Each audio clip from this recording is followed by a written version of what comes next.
Welcome to Now Hear This. I'm your host, Chris Spangle. Now Hear This is a conversation with leaders in Indianapolis that are working to improve the lives of Hoosiers. Our goal is to empower you to join in their work and make a difference while informing you about the unseen aspects of life in Indiana.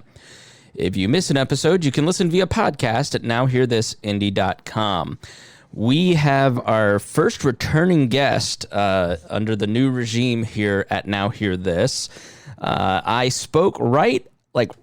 spoke to Kent Kramer, who is the CEO of Goodwill, Indianapolis, right as the pandemic hit. It aired early pandemic, and I talked to their press person. They're like, a lot of that is different now. So I wanted to get Kent back on to talk about, everybody knows Goodwill. Everybody understands, the stores. You go in, you drop off things that, that are in your house, maybe extra clothes, and that general business model, but they do so much more.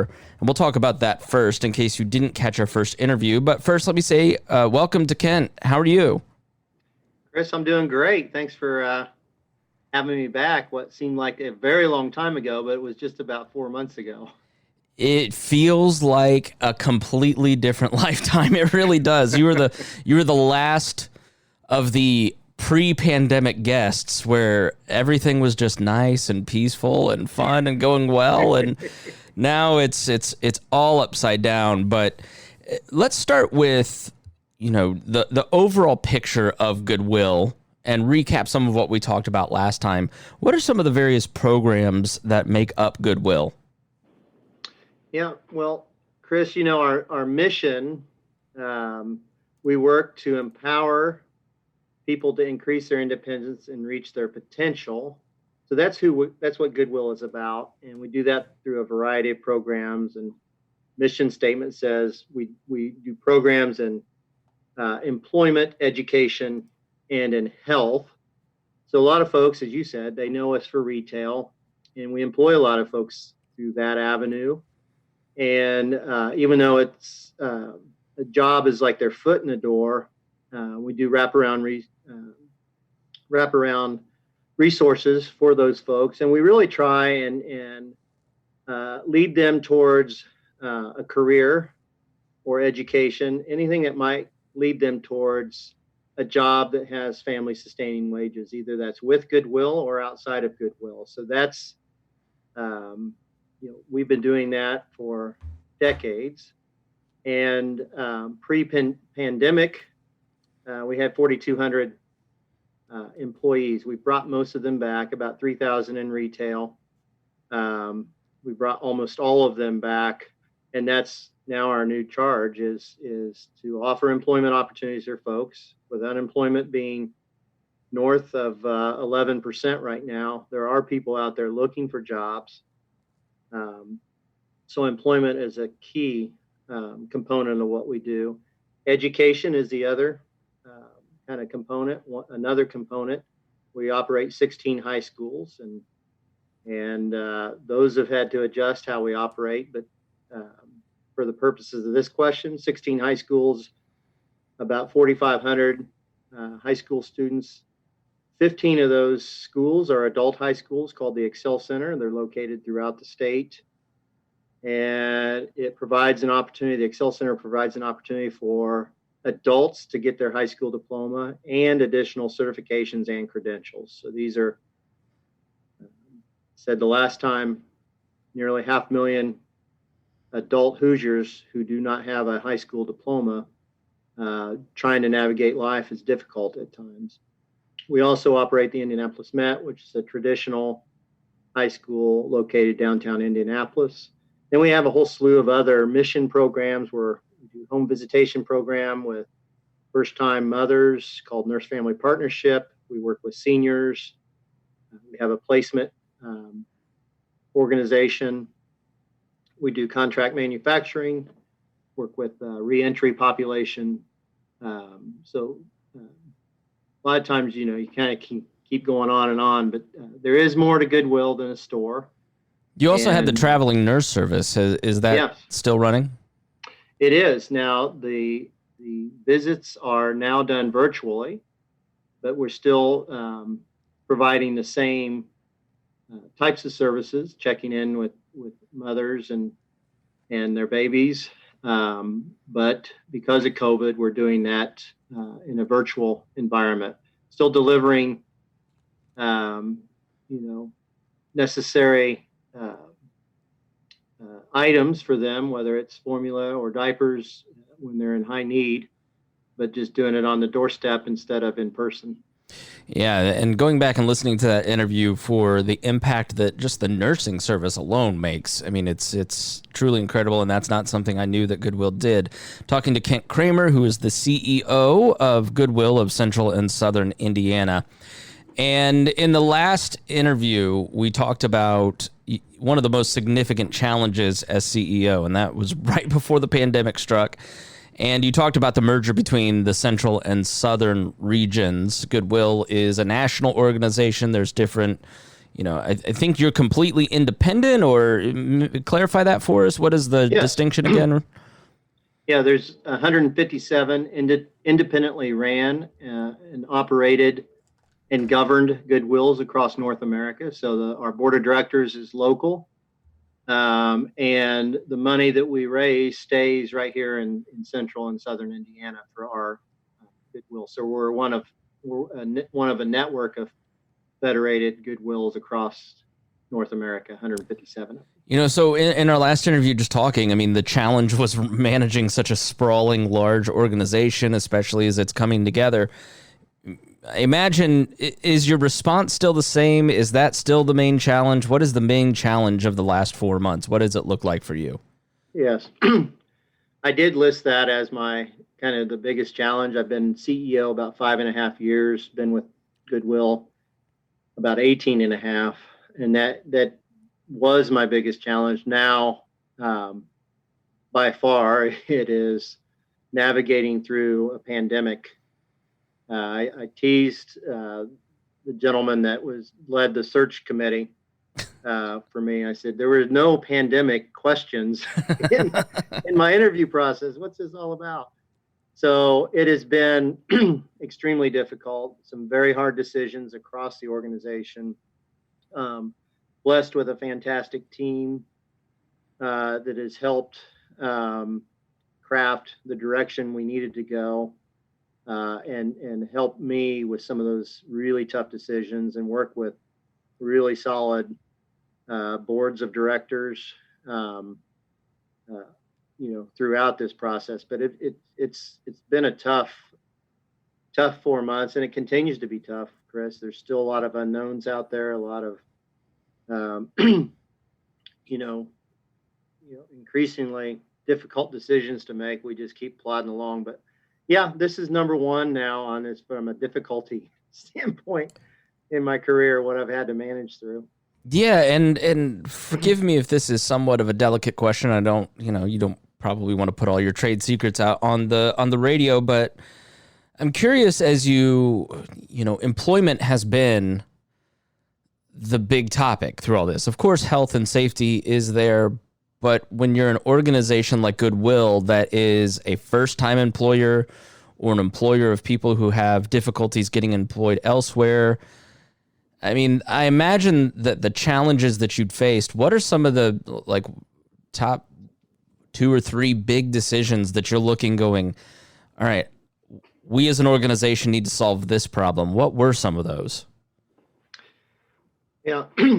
So when we were required to shut our stores down, which we did for about 8 weeks, the difficult decision to furlough individuals and lay off individuals was probably right up there as far as really tough to manage through. As I said before, we got about 3,000 people in our retail division. If the registers aren't ringing, there's not necessarily a need to have all of those folks working. Now, we made that decision and we furloughed around 2,500. Luckily, we were able to maintain our donation stream and leave our donation collection areas that are attached to the stores open.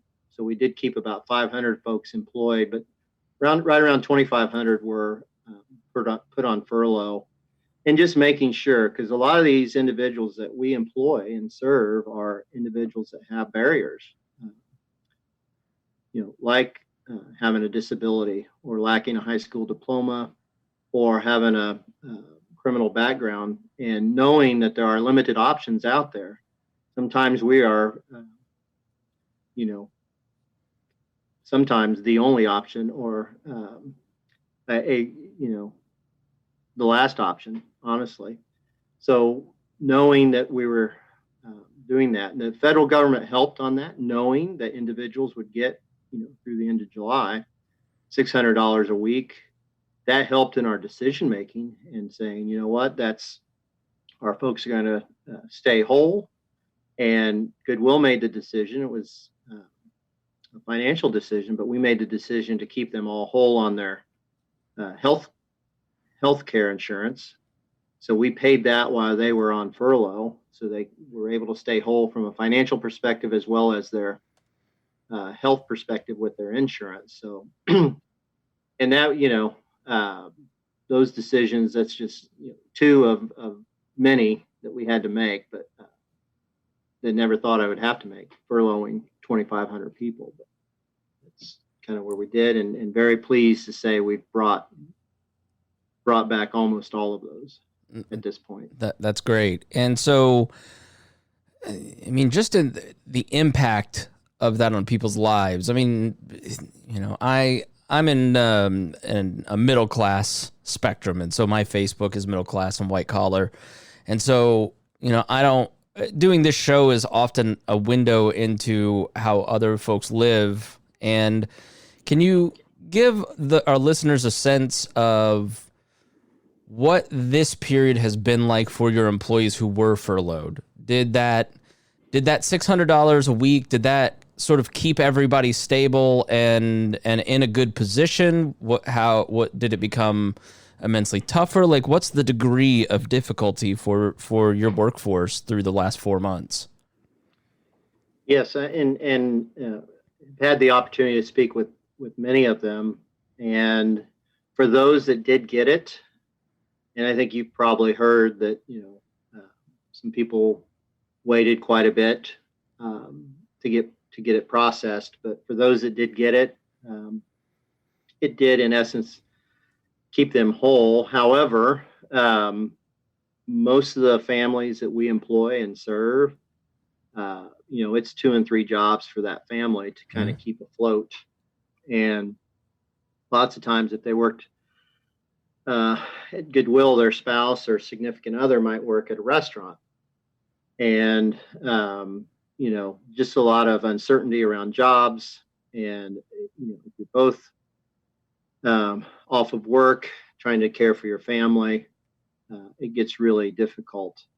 I know there were issues where we had to help people find resources for housing, for childcare. There was just a lot to navigate through as a family, and many times, families in poverty, they have a lot of other obstacles that they face as well. So I would say that the $600 a week did help, but the uncertainty of knowing how long that will last, how long they're going to be out of work. I am so pleased to say, there was this thought that because of that $600 a week, people would refuse to come back to work, and they would kind of rest on that until it ran out. I'm very pleased to say that our folks came back and saw the value in that work and the stability of having that job. And for us, it was didn't know going into starting to make those phone calls, but just about everybody did come back. So that's kind of where we're at right now. Did you have a portion that are concerned about coming back to retail due to health concerns? And what are you doing in terms of your stores to keep your workforce safe? Yeah, we've worked with our employees, and really haven't seen a lot of that. Can't come back because of the health reasons. Now, all of our employees are wearing masks, and we installed during that 8-week down period. We installed plexiglass at the registers. We put new processes in place for taking donations. So right now our employees aren't out there, so we're just asking our donors to leave their donations in boxes, so there's no interaction between the employee and the donor. And so we put in a lot of measures. Our fitting rooms right now are not open. One of our biggest, I guess, sales opportunities that we have, Chris, and I think you may have been at one or two of these, is our 50% off sale, which is on the first Saturday of every month.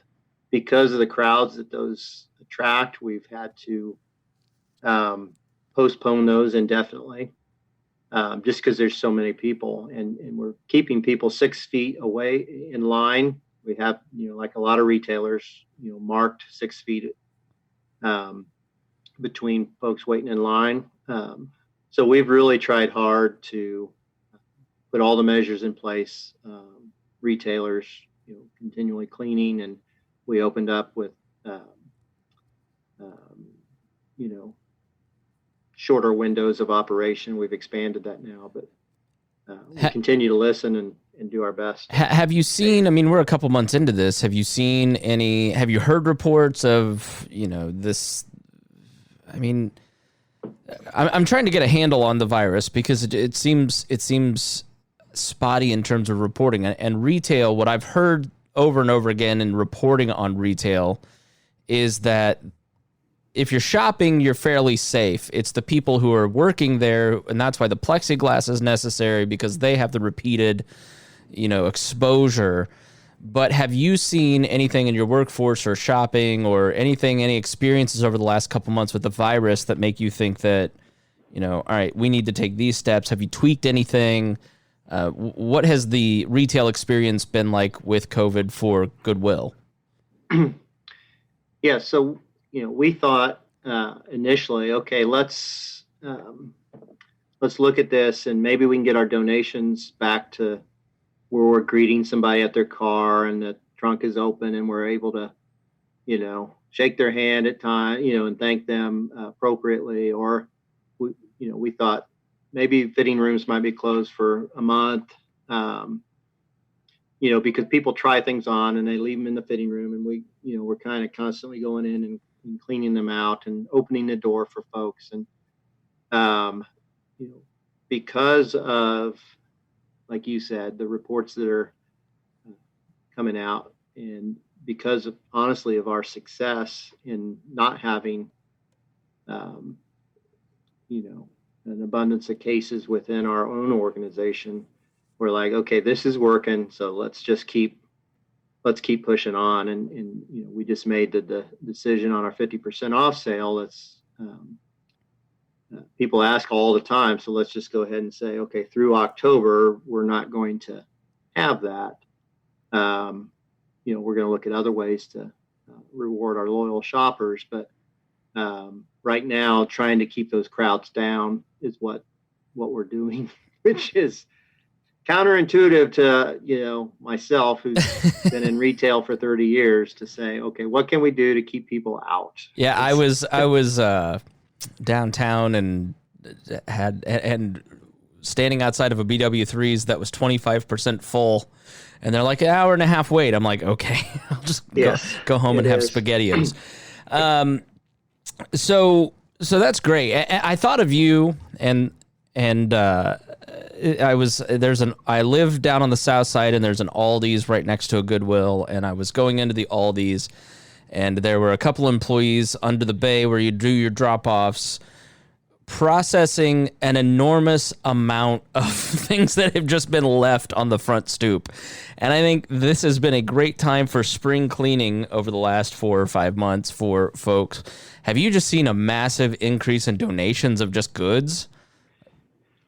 We have, and I'll just take a second if you don't mind. I just want to thank, those folks that were stay at home and pinned up. I know what they were doing. They were cleaning out their closets, their garages, their attics, and they brought it to Goodwill. And we are so grateful for that. And because of that, we were able to bring people back at a much quicker pace. Because of that, more Hoosiers are now employed and,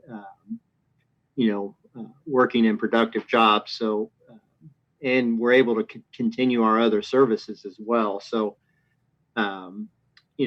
it's kind of weird though, Chris, because we operated under limited hours, so people were still bringing stuff after we closed. So I would anticipate, or I guess I would speculate that what you saw was what I've seen out there. Is that sometimes it takes us a while to get it cleaned up and get all brought inside because of the volume and not being out there to greet and take the donations in right away. So if there's a long line, it could be half hour, 45 minutes before our employee gets out there to bring it in, because we're trying to limit the interaction.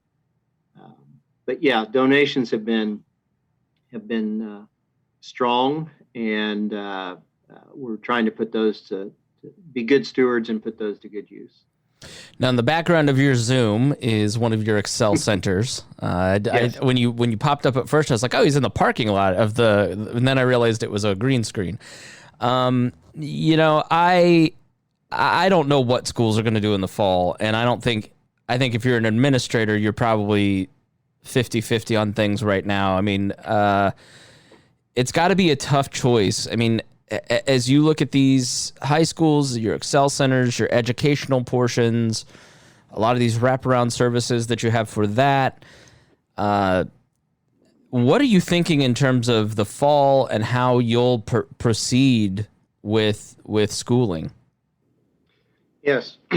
So right now, we just had our school board meeting last week and had our high-level plans approved, and we're going to be operating under what's a hybrid model, where some instruction will be via e-learning and some will be at our bricks and mortar locations. We'll be following CDC guidelines, and everybody will be masked up, and PPE will be available.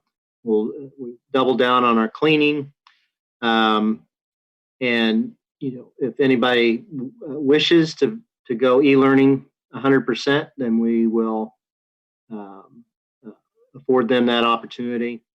Our Indian Met High School will be kind of splitting. It's a school of 270. We're going to split that in half and have partial instruction in school and partial online. And although we finished strong in the spring when school wrapped up, we had solid graduate numbers, we do know for the folks that we serve, and through surveying them, that the in-person instruction is what they get the most value out of. So we want to figure out a way to continue to provide that. However, we're ready to go back to all e-learning if that's what's required from either the state or through the Department of Education. So right now we're kind of planning to operate in a hybrid model, which the Excel Center opens this week, and that's what they're operating effectively today. School in the middle of July, Kent. Yes. Talking to Kent Kramer, who is the CEO of Goodwill of Central and Southern Indiana. And we're talking about education in the fall. And so how does the hybrid model work? Because is it, you have, I'm thinking of my own schooling, I'm sure most listeners are, you've got a classroom of 20, 30 kids. Are you putting a camera up in the back of the room and YouTube streaming that? Or do you have a dedicated classroom for online and you have one teacher doing that? How does that hybrid model work? Chris, you just nailed it with the second part. The first analogy you made is camera in the back of the room. That's really difficult to do. What works is like what we're doing right now, from a Zoom perspective, where the teacher's there and there's interaction, and so we have to offer both offerings, in class setting, and then separate instruction on the for the e-learning. So it's quite the matrix to fill out when you're scheduling students, and but have an incredible team that's doing that. And then even in the classroom, from a safety precautions, we're looking at cohorts and trying to keep the same kids in the same classrooms and limiting the number of people they're exposed to in case there is a positive case, and we've got to trace that to all the interactions. Looking at serving lunches in the classroom, or really just spreading out and having multiple lunches so there can be plenty of space amongst them. So it's just like I talked about, things I never thought I would do. We've had that from a retail perspective, and definitely from an education perspective. When we get to cold and flu season, I mean, do you treat everything like COVID, or are you going to have requirements? I mean, I think that's going to be the real challenge for literally everyone. Is this a cold, or is this COVID? Yeah, we're many of our sites are taking temperatures, and that's so if you've got a high temperature, you can't proceed, and that I do think the new norm will be that if and for us to be able to offer those e-learning opportunities, the new norm is if you do have a fever, or you're coughing or sneezing, but you feel okay, you still need to go to the e-learning platform. So I don't know how we're going to decide what's what. I think it'll probably be made for you. That's yes. my guess. So, and that's kind of my last question on education is that, refreshing my memory, the Excel Center and your educational wing is really engaged in a lot of folks who are at the lower rung of the economic ladder. A lot of those people are they're part-time, or they don't have the ability to work from home. How do you deal with one of my big concerns with, forcing everyone to do virtual learning is the impact economically on those families that can't afford to miss work because they've got to stay home with their kids. I mean, how is that being worked through on your end? What are you seeing in terms of plans down the road for that? Yeah, I saw a study last week that said 40% of the people that have been forced to work from home will continue working from home, and 60% will go back. And I know we're looking at that as an organization and looking at productivity and getting things done. So, for us as an educator, we've been speaking to how can we prepare folks for that, right? Because it's, and from a workforce developer. So a lot of interviews are done now. A lot of interviews are done via Zoom or via Skype, and that's preparing people for that is just, it's a different skill set. Or taking that first job, and it's a remote job, and how do you communicate with your employer? How do you get things done? New ways to measure productivity. Preparing a workforce for that, we consider that a big challenge for us right now. We saw exactly what you just explained.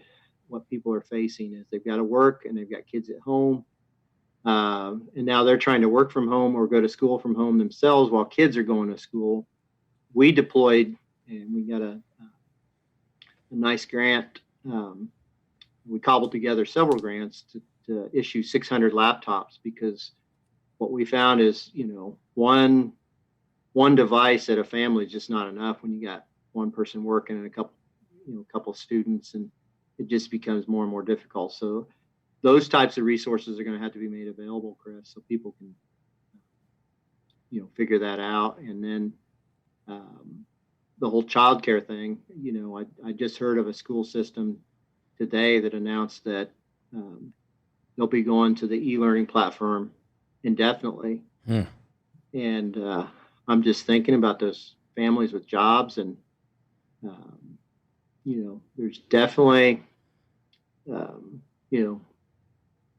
it separates the folks that have the ability to make adjustments and do that, and others that don't. And we'll continue to work with those that just have a difficult time doing that. We've got some tough days ahead of us on that. All right. Well, quickly, because we're woefully over time, but that's my fault. This is a fascinating conversation. How can people help Goodwill? What can they do to help you guys out?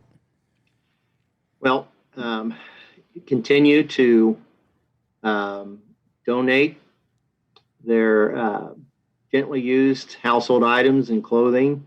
We will be good stewards and put that to good use, employing people and providing services. If you know somebody that is unemployed, Goodwill is hiring, and not only will they get a job, they'll get. We'll wrap our resources around them to help them be prepared for what's next. Somebody doesn't have a high school diploma, please refer them to Goodwill. All of that can be found at our website at Goodwill Indy, goodwillindy.org. And we'd love to provide any assistance that we can. All right, Kent Kramer, who is the CEO of Goodwill Central and Southern Indiana, thank you so much for joining me. Okay. Thanks a lot. Everybody have a great day. Thanks for listening to Now Hear This. I'm your host, Chris Spangle. If you missed any portion of our program, you can listen on our website, nowhearthisindy.com. If you'd like to have your organization featured on the show, please contact Gabby at 317-475-7407 or via the contact page on our website. Thanks for listening, and we will be back again next weekend with Now Hear This. Our goal at the Chris Spangle Show is to help you sound smarter while talking with your friends. If you struggle to understand politics, we explain it from an independent, libertarian perspective with all of the irreverence modern politics deserves. We toss out the screaming heads and put people before political parties and give context to the news to make you think. I'm the host. I'm a 15-year veteran of politics and media, and this show is published every Saturday. It's part of the We Are Libertarians network, and be sure to join Wall Plus for bonus podcasts, the complete archives, commercial-free shows, and more. Subscribe now at wearelibertarians.com.